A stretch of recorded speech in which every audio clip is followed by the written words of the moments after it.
Hey everyone, welcome back to another episode of the 100% Wild Podcast. I'm Mark Kenyon with Wired to Hunt. I've got two great guys here with me today. Hey, Matt Drury. Thank you. And the one and only Coondog. Yeah, baby.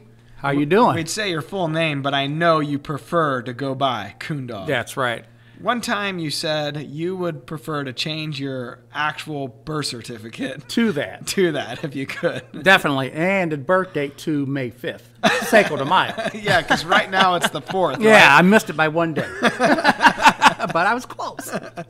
That's pretty good. So days of why? celebration. How did you get your name, Coondog? I don't even know if I know this. Oh, way back in the day with Stevie Stotts and Terry when they came up turkey hunting, it just started, Coon. This is my last name, and next thing you know, they just started throwing things around, and next thing you know, Stevie Stotts started saying, Coon Doggy Dog. Coon And Doggy then Dog. history was made. Coondog is now a legend. Yeah, I'd say so. And if for no other reason than the past two podcasts you joined us for were an absolute blast. Yeah, that's right. So we've had right. requests to get you back on Nice. and talking because me and Matt are kind of dull, but you Yeah. bring some life to the show. He's the life of the party everywhere we go. I imagine. Try to be. So tonight, and this is, obviously we film these ahead of time. So when you guys at home are listening to this or watching it, this is a couple weeks probably after we film this. But tonight on the Outdoor Channel, your episode of your 205 is going to air on Dream Season right after Mark and Taylor's episode of 13, where they killed the biggest deer of their lives. So I know. What a power hour, right? that's right. We got like 605 inches of antler hitting the crazy. ground in 1 hour. That's So nuts. pretty cool. Now, have you seen the episode yet, Coon? No, a little bits and pieces, but actually just to sit and watch it, no. Okay. So this is kind of exciting for you to finally get to re-experience that moment in all of its glory. Oh, definitely, because when you film it and you work at it and you try to do all your cutaways and you bring it to the studio and the editors put it together, that's what makes it special. Yeah. Yeah, and Coondog, one of the things that we love about him is he's an emotional guy. Like, not only is he the life of the party, he's fun, and he's a great guy. He'll do anything for you, but he's also very emotional. So tonight, I assume we're going to see some raw emotion from Coondog. I bet there was a lot of raw emotion that night you hit the deer. Oh, yes, there was. Yeah, what was the reaction like after that one? I don't remember if we talked about this yet or not. Well, Was it raw? Like raw, so raw we couldn't air it. but I think they used just the tail Just end a of it. little bit. Just a little bit So of when it. you came down a little. Yes. Other than that, I was pretty excited. Pretty excited. Like, scale of 1 to 10, it was a 100. Oh, man.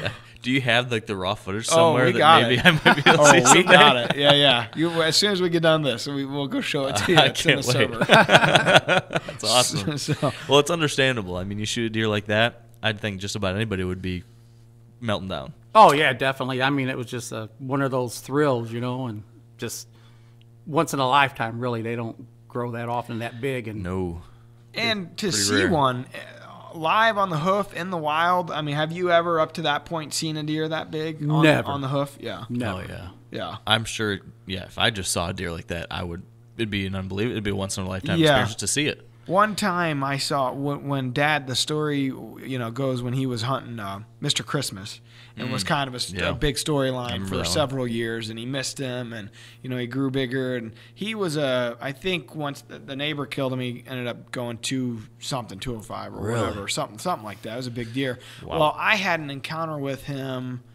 I think it was the year before, so he was like in the 80s, and it was and he was walking away very fast as when I saw him. And that's the biggest deer I've ever seen ever, and it's crazy just to think you are in the general proximity of Oh, yeah. greatness there, So the biggest buck you ever saw was a 180 180 during something, hunting season. Yeah. I'm assuming the biggest buck you saw was the one you killed? No, I have harvested a few, 150s with Mark. and Well, stuff. what's But the the biggest biggest buck you've no. seen was that one. Probably, I probably see about 160s, 170s Up with to that Mark. point. Yeah, up to that Up point. to that point. Okay, Yes. yeah. Okay. How about you? The biggest buck I ever saw was probably a mid 180s in Iowa in Velvet in the summer. Nice. And we were just out looking for bucks in the fields, and this deer actually crossed the road in front of us, and then started walking through the bean field. And there happened to be a little strip of timber between the road and the field, so I hopped out of the truck, stepped into the ditch with my video camera, and then he walked parallel right along the side of the road in the bean field. It's like a little dirt road in the middle of nowhere. And that buck walked within like 40 yards of me, mid 180s, like 6 brow tines, just insane. It was really cool. Wow. Really cool. Watched him for 10 minutes, just walking right by me. I assume it wasn't land that you were just out looking. No, just driving around. It was near property we could hunt. Yeah. But we never saw that buck or got pictures. My biggest problem is I need a babysitter when I hunt to say don't shoot, because normally everybody knows me around here. When they walk by me 130ish, 125, they're gonna get it. Yeah, I can't blame you. Well, we were talking about, I brought you up yesterday. We were doing a podcast with Nick Munt, and I actually said, because I think you asked Nick about, he's killed so many deer in so many states and big deer, and how he keeps his composure or whatever. I said, and we got to talking. I said, just some guys, it's not about the size of the deer, just the moment always gets them excited, and that's why I think people love a coon dog hunt so much, because you always get so excited, and it doesn't matter the score, the size. No. It's a deer is a deer is a deer to you, and that's the beauty of it. It's just pure passion. Back in the day when we used to, during the awards or whatever, we'd always have a choice of either hunting Mark or Terry's farm, and I'd hunt with Mark a lot and stuff, and we'd sit there and, he had strict rules. Yeah, he's got strict rules. So coon dog was not. Mark would always be hunting with coon dog, first of all. Yes. And that Mark would make coon dog pass, 10 deer that are 140, 150 inches, and especially at that time, those would all be like the biggest deer of your life. Oh, right? yes, definitely. And it's whether it was age structure or it was an up and comer or what, there was always a reason. Yeah. And there was always a good deer. I mean, you killed a couple 150 caliber deer there. Definitely. Yeah, and that was what you waited, and sooner or later the shot presented itself, and Mark would give the green light, and whew. But that waiting and that anxiety almost makes it worse. Terrible. One time I told Mark, I said, Mark, here, take the gun. Just let me know when I can shoot. Because he go, big buck. Oh, never mind. That one needs to be shot with a bow. Oh, I know that one. Yeah. And then finally I was like, okay. So just wore me out. The one hunt you had missed, right? You had missed. The one where it delivers. I shot it a little bit back. Okay. Reload. And then he killed it, and when that happened, it was super cold. I'll never forget the reaction, because he slumps down in the blind, and you see all this air come out of his mouth. It's just like, I'm stressed, man. That's stressful. Hunt with Mark just stresses you out anyway. Yeah. It is. He's for a guy that. He's one of those guys that he has such an extreme passion, whether it's turkey hunting or deer hunting or whatever, the species. He gets so amped up. He has a way of freaking out the people hunting with him a little bit too. Not Wade from a cameraman standpoint. Like, Wade's pretty even keel, but like if Mark was filming you, Mark's getting amped up so much that he's making you nervous. To pull the trigger. And he's almost making the shot decisions for it. Like, he'll stop the deer, which I don't think I would like, because are you ready or not?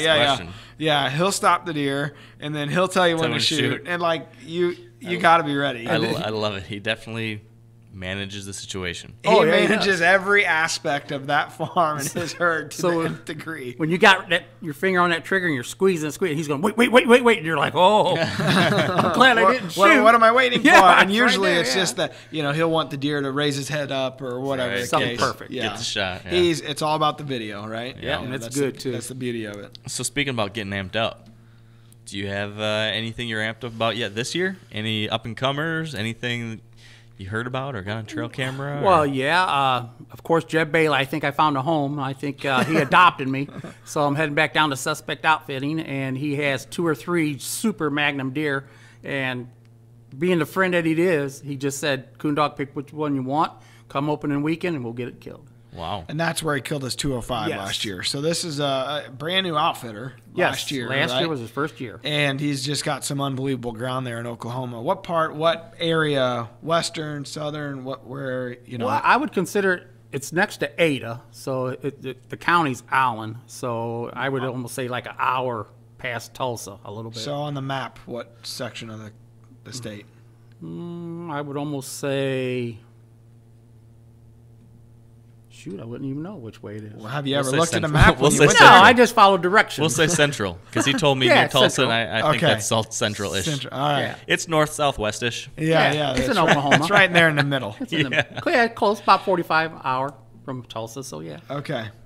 So, coon dog, you know, you don't own property, so you're either leasing or you're going to an outfitter or you're hunting with Friends. like in the past, Yes. Joe Schultz or somebody Yes. like that. So, your strategy going into the fall, I think probably a lot of people can relate to that. If you don't own your own ground, probably every year you're trying to come up with a new plan of where I'm gonna hunt. Definitely. And, with Jeb, I last year I learned a little bit and, the land and what he had to offer. So now this year I had some platforms built for the muddy blinds, which is going to help us because last year, you know how those does are. You're sitting on the ground hunting and there's always one or two does that like to look in that blind and see you. So I think this year with the elevated blinds and putting the muddy on them, it's going to help us a lot more. Good. So So in a Good deal. situation like that, it kind of sounds like you've got some control over the situation. Do you get to pick where you're hunting and do all that yourself, or is that more control of the outfit situation? Nope. I go down. Me and Jeb put our heads together. He lets me set up the blinds, the stands, whichever way we need to do. Of course, Oklahoma, they don't get much water. So he usually plants his fall plots like late August, right around September. So I'm going to haul all the biologic down. We're going to get that, put in. So it's kind of like my own place with him helping me manage That's it cool. and stuff. So, It's a real nice I mean, situation. Jeb really does a good job down there. That's awesome. Hey, that's the best deal where it's kind of like your place, but you don't have to pay for it. Seriously. A pretty solid setup you got there. That is a So, good setup. Yeah, that's true. And like I said, and with friends, I got a place in Illinois working on, and then Ohio, and then there's a place in Missouri. So there's some people reaching out to me that's called me and text me kind of like the same way and say, hey, got a spot to hunt, you interested? And we'll see what happens. Very good. Exciting. It's that time of year. It's that time of the Lots year. of excitement. All the potential. I almost like this. Now, of course, I love hunting season, but I love this time of year a lot too because, we are just filled with hope and optimism. It's 100% optimism, right? I mean, right now, this is going to be the year. Yeah. We're all thinking that this is I've going to be the year. It's said going that to be for awesome. several years Yeah. now. So right now, everything's ahead of us. When you talk to me again in mid-October, I'll be like, Yeah. ugh, things haven't been going I so haven't well. seen a mature buck. But 20 right now, days. right now it is good. This now is it's going to good. be the It year. is gonna be I good. love the optimism. Yeah. So should we get to our question Let's of the day? do it. Yeah, the question of the day is brought to you by Cabela's, the world's foremost outfitter. Hi, my name is Nate. I'm from Fargo, North Dakota. My question is regarding hunting with kids. I have a 10-year-old daughter who is interested in getting into bow hunting. She has come with me a couple times in a two-man tree stand and does not like sitting in the stand. I'm wondering what your advice would be as far as ground blinds or building a elevated box blind, which would be the better way to go. I do not own land. I hunt on land of friends and farmers in the area. So what do you think about that one, Kuhn? Oh, most definitely. I would move her out of a ladder stand and put her in a ground blind or a, self-built shooting house or whichever you prefer. That way it gives the kid more room to move around, play on a cell phone, safer, definitely safer, and comfortable, out of the weather, out of the elements. You could sit longer and enjoy it, talk more. You just get away with more movement. Yeah, I when I actually got started hunting when I was just like 3 or 4 or whatever, when I was just out there with my dad, we had just self-built ground blinds, and that was so nice because he'd bring me out there. He'd just have me going, I'd sit for a little bit, but then I'd just play with toys on the ground. And so I could handle a couple hours out there. I was playing and fiddling around, and he could be looking for deer. And I had a grand old time, and he had a good time. And, that's a great way to get started, I think. It's not a high-intensity situation like when you're in a tree stand and got to be still and got to be looking all the time. In some kind of blind seems to be a great way to start for kids. Yeah, well, you want them to feel comfortable, right? So Yeah. if you have no idea, and they're usually not very verbal about telling you if they're afraid of, they're going with dad or going with, somebody that's older, they don't want to seem like, oh, I can't do this. So usually they don't tell you. The way they tell you is by not doing it again and not going again, True, right? true. So you want them to be comfortable. I think the part about the question was he didn't own the land. So when you're setting up, if you're going to build a shooting house or something like that, you just got to be really, make the landowner aware, ask him first, make sure it's okay. Usually they don't have an issue with it. If you're not messing up some of their ag, or whatever, they usually don't have any kind of issue with you doing that type of stuff. Yeah. Or use a pop-up blind, Yep. which isn't going to make an impact. Yeah. Or if you want, there's something to be said about an elevated blind. You can just see better. Yes. And there are like trailers you can get, or just buy an old trailer and mount a platform to it, and then you can throw your, pull that onto the property somewhere easily, throw your pop-up blind on top, hunt out of it for a few days, and then you can take it home so the landowner doesn't feel like you're building this permanent structure. Yeah. It can be something you take in and out, but still get the benefits of that elevation, which is fun for kids. I think you'll see more at a higher elevation. So that's a little bit more involved, but it's a... Well, to his point a while ago, though, like all those does and stuff kind of peeking in to look inside those ground blinds, I mean, that does happen a lot. So, if you're going to have a child with a lot of extra movement, being elevated is a pretty solid idea and plan to have in place. And the main thing, too, is that hunt is not really going to be about you. It's about the kid. Yeah. Let them run the show, have fun. Because, your main goal is to go out there and harvest something, but big deal if you don't. You're spending time with your kid. What's more important than that? You know, if you sit there and talk and tell stories and laugh it up, I mean, that's worth its weight in gold. Who cares about a deer? Just spend time with your kids. Yeah, I know a lot of people mention bringing like a device with them so that it helps kind of waste time if nothing's happening or whatever. I think that's all good, as long as it's not taking away completely from the point of being there, you know? I mean, and this is just a theory I have, but I'm kind of anti-device for my kids and for in general. It gets to be way too much, I think, It's these too days. much. It's like it's constantly in their face. It's at school. It's at, you know what I mean? All my friends, they usually have something. So, like, I get the point of that and the purpose of that, of bringing it to waste some time, but also, you want to connect with them in some way. So that maybe there's a game, maybe there's something that you can figure out to where they're trying to spot a squirrel or trying to spot and there's a way that they are interacting even when deer aren't moving. Yeah, I think that's a really important point. Right. It's all about making it a special experience for them, and to your point, it's a special experience for you too, as a parent or a mentor or a friend or whatever that is.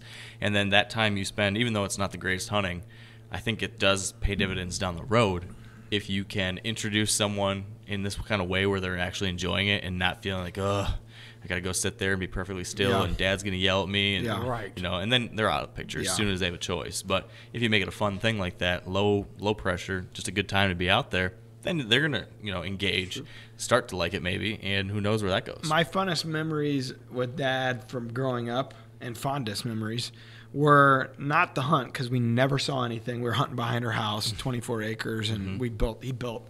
My cousins used to call it the condo in the sky because it was big, but we never saw any deer. We didn't have any deer to see. One or two every couple of years, and so it was. My favorite part was always the end of the hunt, going to get breakfast, or because it was just Dad and I doing something, and he was always gone, so like that was experience together. So it doesn't even always have to be about just the hunt. Maybe it's a tradition based in and around the hunt. Literally to this day, that is still my my most cherished thing to go do with him, like during turkey season, or if we're over at Tomy's, or whatever. Like, we get down, let's go have breakfast. Like, that's the funnest part, to get to hang out with somebody, right? That's true. Like, as I look back on my memories as a little kid out there, you're right. I mean, I've got a couple little memories of being out actually on the woods. But most of the things I remember are back at deer camp. Seeing the guys hanging a deer on the buck pole, or making chili dogs, and everyone's sitting around the stove fire and chatting, or playing cards, or just feeling like I was a part of the crew. I was like 5 years old, and all these men are around me, and just being able to be a part of that was like so cool. And man, the best memories ever. So I think that's another thing, is as important as engaging, letting these kids be a part of the hunt in the woods. Let them be a part of the hunt outside of the woods too. Take them to camp with you. Take them to work on the food plots, or hang your trail cameras. Hang out with the guys or the girls or whoever it is out there. Make them a part of that. The whole lifestyle. I think that's a great way to bring them into this, and they'll get a lot of it out of it too. I certainly did. And see, that's what's so weird too, because I can sit here and say, hey, as I was growing up, yeah, I did a little squirrel hunting, a little rabbit hunting, but basically like the deer hunting and turkey I did on my own. But as I got older and finally got affiliated with Drury Outdoors and Mark and Terry, I was the kid again. I was learning. They were teaching me. Right. And I mean, over the years, I've learned so much from both of those guys. It's just, I was the kid growing up at an older age. Yeah. So when you take, because you've taken Alicia, your daughter, hunting a lot, and anybody that's watched our shows and our DVDs have seen her kind of, grow up through time on the DVDs. What kind of experiences do you guys share together? Well, back in the day, I brought her squirrel hunting. She used to go with me, sit out there, we'd kill a few squirrels, and we'd come back, and she'd help me clean them. And then I lost her for her teenage years and her early 20s, and I lost her. She was just like doing her own thing, dance and school and stuff. And then one day she said, I think I want to try deer hunting. That was the best question or best request ever. When she wanted to go deer hunting, I was like, yes, I'm back. She's gonna go. Oh my goodness. But then you have an adult, normally with a kid, you can instruct them a little bit. With Alicia, I'd say something. She's like, no, what are you, crazy? But she's telling you which deer she's going to shoot. So finally she got with it and we started hunting, and she hunted for like 10 years until her work got involved, and then it kind of cut down a little bit. But she did really well. She got into deer hunting. She got to the point where she wanted to pick and choose her own deer. I tell her to shoot something. She's like, no, too small. So sometimes I wonder if she's my kid. Because I'd be like, shoot it. She'd go, no. Okay. She gets that from Kathy. Yeah, I guess. So anyway, though, that is the best thing. When they come to you and say, I want to hunt, man, you're like, oh, my gosh. That's cool. So don't force them. Oh, no. Don't force it on them, right? No. When I lost her, I was just like, oh, well, and then I'd show her pictures and stuff like that, or I'd come home with the deers. Yeah, oh, nice, whatever. But then when she got into it, then she has deer mounted. I think she has 5 or 6 deer heads mounted and stuff. So nice. She relives it. She enjoys it. That is something, though, like one of the things I worry about, when I look forward to future parenting is, what if my child doesn't like to hunt? Mm-hmm. What if they don't get into it? That would be so, I don't want to say it would be disappointing, right? Yeah. I'm not going to think less of my child, obviously, because of it. And I don't want to force them into it, but you certainly hope with so much that they're going to be passionate about, like you are. Do you think about that at all? Well, yeah. So my approach is, it comes from a different place, though, because I had never hunted without a camera my whole life, literally. Never, ever. And Taylor neither. And so when I was going, when I was in those teenage years and getting into the teenage years, and you're not really comfortable in your own skin, much less to be on camera, like that really ruined it for me. I mean, it totally ruined it. It was a hobby that had turned into a business for Dad. Well, all I ever saw was it was a business. Yeah. So I have always said internally to myself, I've always made this promise to myself that I will never ask my son or daughter, like, I won't force it on them. If they want to go hunt, I'm going to make, anything available for them to do. I hope he does. I think he will. I mean, he loves right now, even when I go to the lease and I can bring him when I do, like he's ate up with it. The one time I brought him up to Dad's during turkey camp, ate up with it. I mean, like the tractors and that, for a little boy, I mean, they're just in awe of all the things, so like, I think he's kind of my shadow. I think he's going to be into anything I'm into. Yeah. And I was I was thinking about it because I got a friend who's really into ice hockey, and he played it growing up, and he's a ref now, and it's kind of a side gig or whatever. And his son's my son's age, and they're 2 years old, and his son's way into hockey, and I think, my kid, he doesn't care about sports. He doesn't care about, but I'm thinking like that's what he's around. So that's what he's seeing. It's so it's all about what you're exposing them to.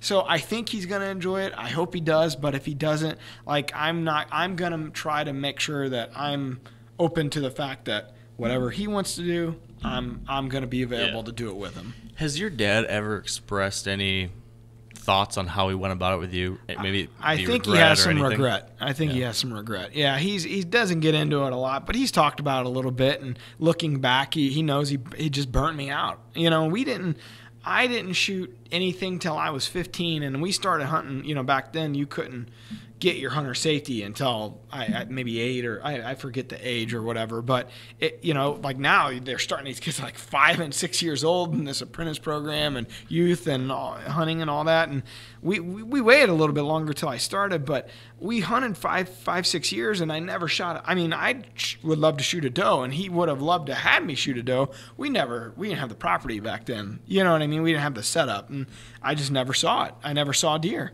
And so as hard as we tried, that coupled with the camera, coupled with some really bad experiences where he had leases that then we get there and 50 people are on the dang thing, that he didn't know were supposed to be. And, so it got to, everything kind of culminated into the fact that I don't think I like hunting. and then I killed my first deer with a bow. It was on the original Dream Season VHS tape, Dream Season 1. And that I was 15. And it was a 125-inch buck. And at that time, I promised myself, okay, I showed you I can do this. I'm done. And literally, I stopped and I didn't start again until, I had worked here for 2 years outside of college before I actually started hunting again. So it was a 10-year break. I mean, close to a 10-year hiatus. But when I came back to it, it was because I was ready. Yeah. And now I love it. I absolutely love it. I think about it all the time, but it's because I love it. You know what I mean? I think that's a really good kind of parable for a lot of us parents or future parents to remember not to force things, not to make it too serious, not to make it about you. Yeah, anything. Yeah. Sports. Yeah, all these parents that are nuts about sports. They live through their kids and try to reclaim their past glory or achieve the glory they never did through their children. And I think that's what do I know? I'm not a parent, but it seems like that's a mistake. It is. So... But it's hard to do. You get wrapped up into it, right? You want the best for your kid. Mm-hmm. You want them to succeed in whatever they do. Definitely. Yep. So Coondog, you've taken other kids, people that you're not related to, and you've taken youth hunting. Oh, definitely. Certain turkey hunting and stuff like that. What are some of the things when you're taking a kid that's never met you before? There's probably a little bit of a wall to break down there before you go out. What are some experiences you've had there? Just get with them, you talk with them, you joke with them, you make it fun, you laugh, and it's just, and it seems what's so weird, if you can get these kids just a little bit away from their parents, they kind of break loose a little bit. It's I don't have to behave. Right. Don't behave. We're here to have fun. This is going to be fun. And, That's cool. You just try to make it the best you can with them, and of course, you want to make sure there's game somewhere. And the biggest thing is do not put a size limit on the deer. Yeah. Let them or the girls or the wives, whoever, first time hunting, let them shoot whatever they want. I hate to see these, that's not big enough or whatever. Let them just kill it. Have a good time. Because that's what hooks them, right? That experience. Whether it's a Jake or, it don't have to be a full-size gobbler. If Jake comes in there, you ask him, you want to shoot it? Or, a lot of times I'll go before we go out, I'll ask the parents, hey, is it okay if they shoot a Jake or whatever? And they're like, whatever he wants to shoot. I go, that's the green light there, But you know how them Jakes are. They always come in. So, just let them have a good time. Let them harvest it. Be safe, Make sure they're target. You explain everything to them while the hunt's going on, of course. But, you just want them to have a good time and harvest whatever they want. Yeah. I had it was a very cool experience for me, at least. I took my nephew out this spring turkey hunting for the first time. And he was 12, I think, at the time, and hadn't hunted at all. And it was just so cool to see that we didn't get to shoot anything, but just to see his excitement. We went out there and, hey, whatever you want to shoot, this is your hunt, this is your opportunity, your experience. We're just going to have fun with it. And to see, though, that fever get going in him when we had one goblin and coming in, at one point, we're sitting over this little old food plot of mine, and then there's a little fence row and then a big cornfield on the other side of it. And several gobblers are coming down on the cornfield side. So the other side of the fence row from us, they're coming in, and it sounds like he's right next to us. He's about to cross through the fence row to come into our little opening. So I'm like, all right, Elliot, get ready, get your gun up. So he's got his gun up, and he's waiting. I'm like, all right, no, just don't move until he comes in.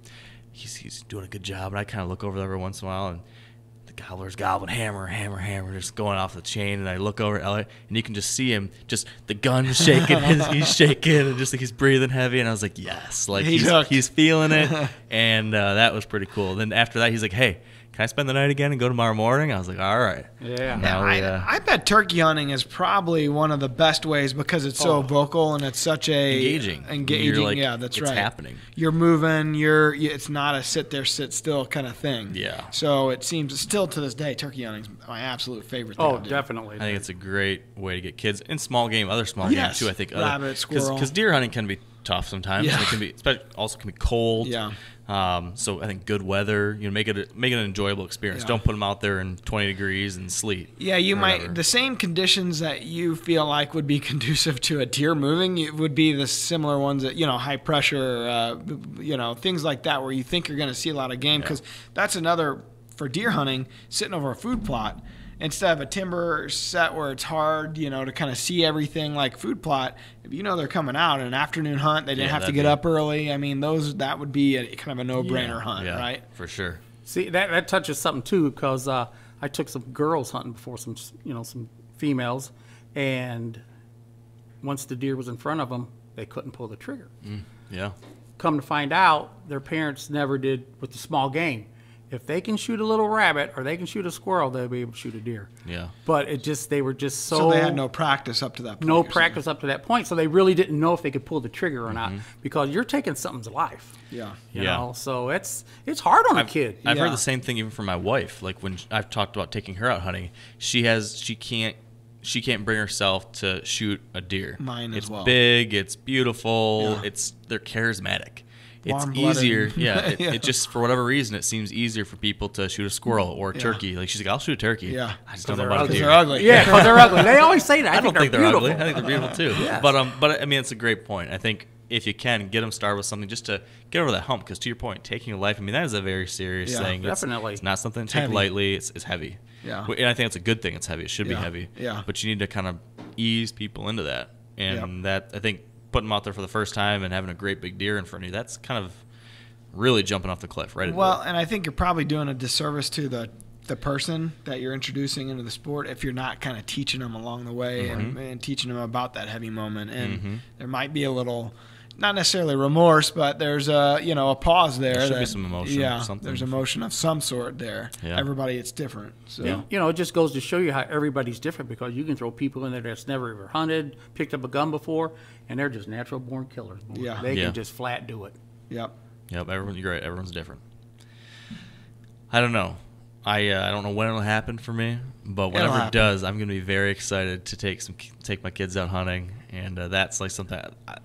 For a long time, I was like, I don't want kids for a long time. I'm having too much fun myself. But it's like when I see other people taking their children out and seeing their kids get excited about this stuff, that's the number one thing that just gets me fired up. Like, I can't wait to share these things I'm so passionate about with my right. my little man or little daughter or Yeah, whatever. It's and gonna that's be. the thing. Like their reactions. Oh, ooh, buddy. Like it's just like, Dad, and you hear that, Dad, everything right now. My son's like, hey, Dad, it's like, hey, Dad, did you see that tractor? We're going down the road. Hey, Dad, excavator. He's 2. It's like, yeah, bud. And my wife's not like invisible to him. Like, hey, Dad, a backhoe. I'm like, okay, awesome. job. Right. Good spot. This is great. So that you'll love sounds- it. That's for sure. That sounds pretty awesome. That's awesome. I don't know. Any other advice when it comes to this whole deal? Well, when you take your child hunting in a blind or whatever, don't forget the snack bag. Yeah, that's a good one. Gotta have a snack bag. Yeah. Good call. For me, as a child, it was always the little mini Snickers bars. That's what I always had, and that was key. Yeah, for me. It was loud. It was loud. For me, Dad and I would always stop at the gas station, and Dad's this kind of guy, like, he would never stop or get something for himself to eat ever. But like if it's there, he knows. He's Little piglet. Little piglet's what he calls them. So I would always I started by getting 1 water, 1 beef jerky, and I'd have it in my pack. And then I'd open it up, and he'd always want me to split the beef jerky. So I'd start getting 2 beef jerkies, 2 waters, taking care of him, But That's funny. snack is key. Yep, I agree. We also had this other thing, maple. Oh gosh, like you ever see these things? They're like kind of maple candies that they sell in bulk at the grocery store. You get a bag of them. I mean, it's almost like a maple nougat thing with like some nuts inside of it. Oh. Weird, but as a Description kid, sounds great. yeah, Maple really sold that one. Nutty. But I remember this strange candy that my dad used to get when I was a little kid. That for some reason stuck with me. At least it wasn't a stranger giving you Yes, space. That's right. That's true. Joe and I hunted Kansas one year, and it was 90, 100 degrees. It was just terrible for deer movement. They didn't move until the last half hour of light. So every evening before we went to the blind, Joe and I would stop at a gas station.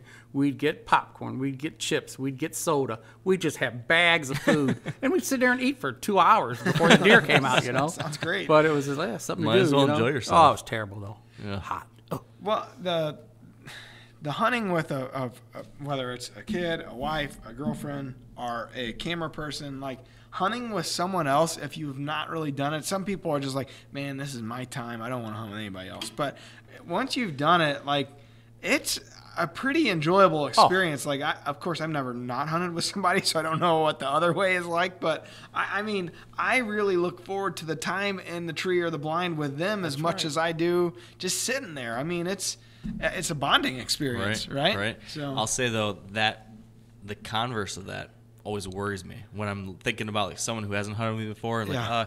can I film you? Can I be a cameraman or whatever? And I always worry like, Oh, if they couldn't get the shot. well, I'm not even that, although that's important. But I'm more concerned about, is it going to be fun? Do Yeah. I really want to spend all that time with this person, Yeah. or are we going to jive in the tree Yeah. stand, or with how we're approaching, preparing for the hunt, and all that kind of Yeah. stuff? That obviously not related to hunting with kids or anything, but that's when it's like when you're your own thing, and I know I can control my own situation when it's me hunting. And then you're adding a second guy. What's that? have you ever experienced it where you didn't have a good time with that second person? I have not had a bad experience yet, but that's because I've been very, very picky Select. about who I take. Well- Like I've only ever taken like close friends that I already know. I'll say this, like in our situation where we also film, which I don't do as much of that as I used to be 100% honest. But, you know, like Coondog, you'll be filming someone else, or, you know, back in the day, I would film other people, Far Jury Outdoors. Right. Like, you kind of get thrown in situations, and I'll say, like, I've never had a bad experience with someone ever. That's good. Right. I mean, everybody, you know, women, other, you know, just industry people that I didn't know until they got to camp, and you've probably got to experience that through turkey camp a ton with us. But I've never really had that issue with anybody that I've hunted with where it's like you just didn't have any chemistry, because you always find some Always common something. ground. Yep. Whether it's sports or anything, you know, your kids or your family or your work, there's always something to talk about. Yeah. So So it's a good time. Well, shall we? we shall. All right. Well, Coondog, as always, thank you so much for joining us. Well, I appreciate the offer. I love coming here. It's fun. A lot of fun. Lot of we'll fun. have to I get you. look- What were you gonna say?